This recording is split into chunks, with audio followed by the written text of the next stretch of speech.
O alto comissário da ONU para Direitos Humanos, Volker Turk, disse que os atos golpistas do 8 de janeiro geraram arrepios no mundo.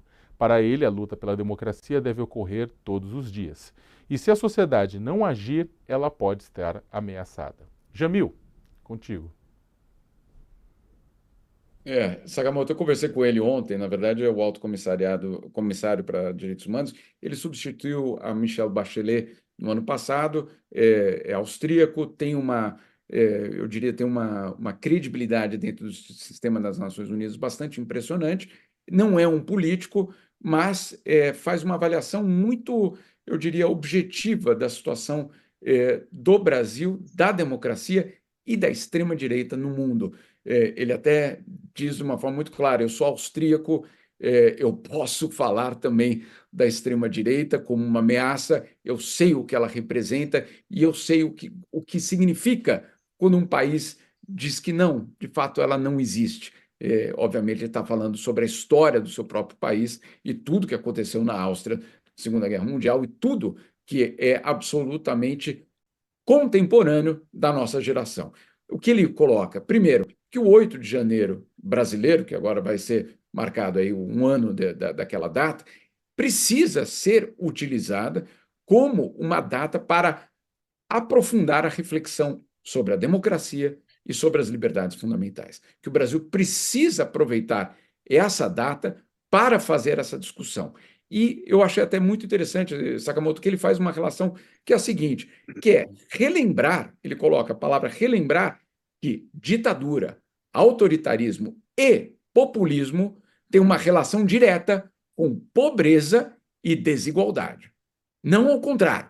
Não há nenhum tipo, que é obviamente rompendo aquela narrativa de que né, o milagre econômico da era do regime militar brasileiro, etc. Né? Ou seja, deixar muito claro que quanto menor o grau de democracia de uma sociedade, maior será a pobreza e a desigualdade, e não o contrário. Então, ele propõe essa reflexão, ele propõe que o Brasil utilize justamente essa data para mandar essa mensagem. E ele deixa também isso muito claro, que você precisa sim da justiça, lidar com a justiça, mas você precisa de uma regulamentação das redes sociais. Por quê? Porque, segundo ele, a desinformação mata. Essa foi a forma que ele apresentou justamente o desafio da desinformação, que não é um desafio, obviamente, só brasileiro, que é um desafio americano, que é um desafio aqui na Europa, que é um desafio basicamente internacional e que, portanto, isso precisa ser lidado.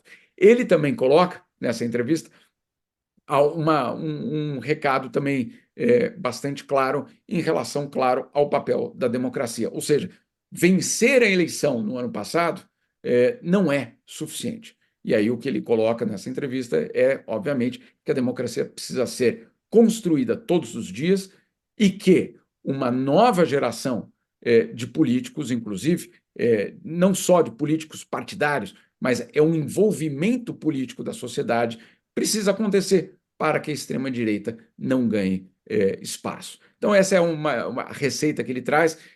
Insisto, é uma pessoa que não vem de um governo específico, não vem de uma ideologia específica, ele foi sempre funcionário das Nações Unidas, hoje ocupa basicamente um dos cargos mais elevados dentro da hierarquia da ONU e manda esse recado. Dia 8 de janeiro causou arrepios pelo mundo. A gente sabe disso. Kennedy, brevemente, porque a gente vai ainda entrar em outros assuntos, né? Mas para falar do 8 de janeiro, 8 de janeiro está aí, né? Pouco mais de uma semana, o governo pretende fazer, não comemoração, mas tentar relembrar a data, né? Para não deixar, para mostrar o dano à democracia que isso poderia ter causado. Como é que você avalia, como é que você faria um balanço, aproveitando então no último programa do ano, quer dizer, no último dia útil do ano, como é que você faria um balanço desse 8 de janeiro, do impacto do 8 de janeiro para o Brasil?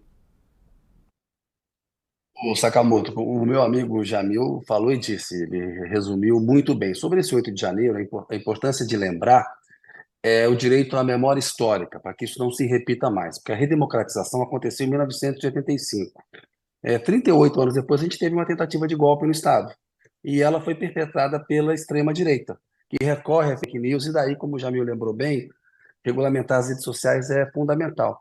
Então, essa cerimônia, ela é uma cerimônia para a gente criar e fortalecer ainda mais as vacinas e as armas contra o autoritarismo. É para fortalecer a democracia. O 8 de janeiro vai entrar para a história do Brasil como uma infâmia, né? Uma tentativa de golpe de Estado, um dos momentos mais baixos da história republicana brasileira.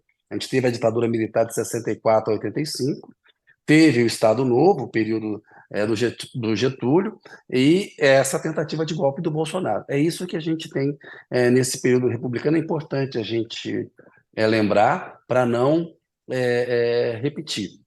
Do ponto de vista do balanço, acho que a gente vai um pouco adiante fazer um balanço aí dos pontos positivos e negativos do governo Lula. Eu já vou ressaltando o que eu considero negativo ao longo desse primeiro ano. Foi não ter mais pesado com os militares, cobrado dos militares maior responsabilidade pelo que aconteceu.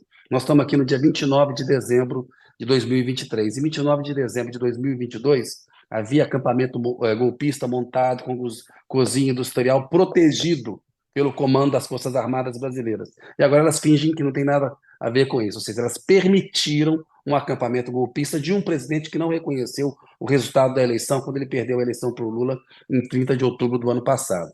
Portanto, a gente tem que usar o dia 8 para lembrar que as Forças Armadas têm que bater continência para os civis. Não existe tutela da vida civil, da vida democrática no Brasil pelos militares. De novo, eles se meteram numa aventura com o Bolsonaro e permitiram uma tentativa de golpe debaixo das barbas deles. Eu acho que esse é um ponto negativo desse primeiro ano do Lula, que foi ter um ministro da Defesa, José Múcio, que contemporizou demais com o golpismo no Brasil e a mentalidade golpista. O Múcio, inclusive, defendia que se deixasse os acampamentos que eles iam acabar por conta própria, e a gente viu o que aconteceu em 8 de janeiro. Então é importante relembrar para que não se repita nunca mais. Antes da gente passar para o Ancelotti, Real Madrid, futebol